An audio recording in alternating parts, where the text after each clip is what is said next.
Jingdu jingkermen ka bên long yangi ban chan ya hu play ka hok yang sakhi wat ai jing isi kan tiep rau chita ban buat ki kin tiên sneng i me i pa lano ka perthai kan yo i yangi simbo jing perkhan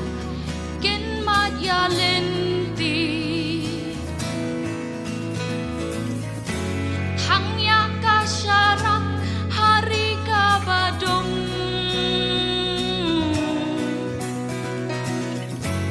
wat ai ba kan lem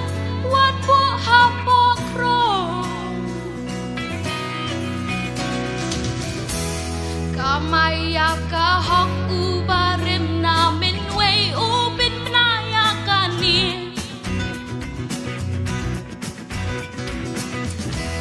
phedi ap na ka thok ki rong phong ka per thei da bin ko bia la di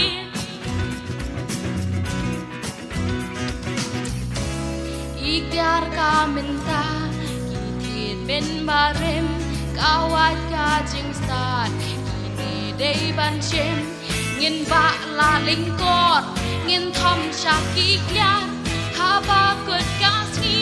ngin yo khu lom jan kamaya ka hok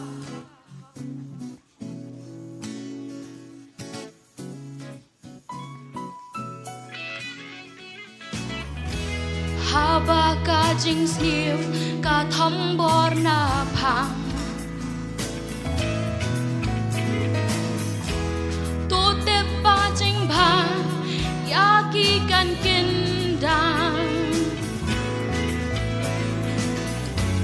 ka bam sap kan plot barong in yo i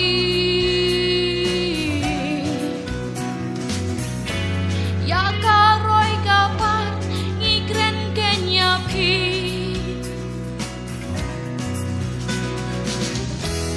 in la bet ban le ha ba mon ka chwat ka por ban kin thi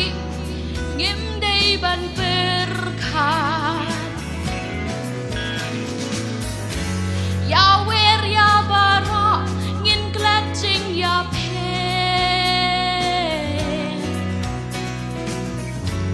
ka mai ya ka hop long yem to ngin ke ka mai ya ka hok u barim na min wei u bin na ya ka ni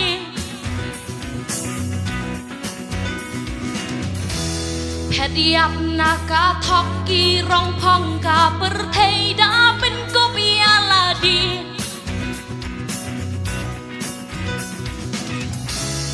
ikyar ka minta kitit ben barim kawat ka jing stat kini dei ban chen ngin ba la ling kor ngin thom sha ki klar ha ba kut ka sni ngin yo khu lom sia ka mai ya ka hok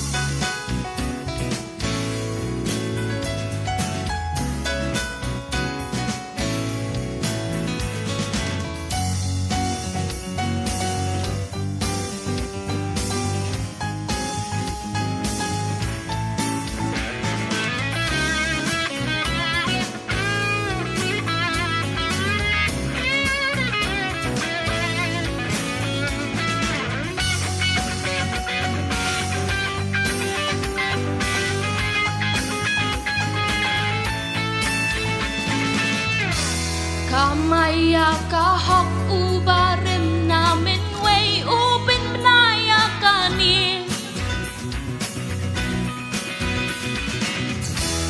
Pediap naka thoki rong phong ka perthei da pin ko piala di Ikhtiar ka minta Thiệt bên ba rim Cao ai ka chinh start Kini day ban chen Ngin ba la ling kor Ngin thom shaki kliar Ha ba kut ka sngi Ngin yo khu lop siar Kamaya ka hok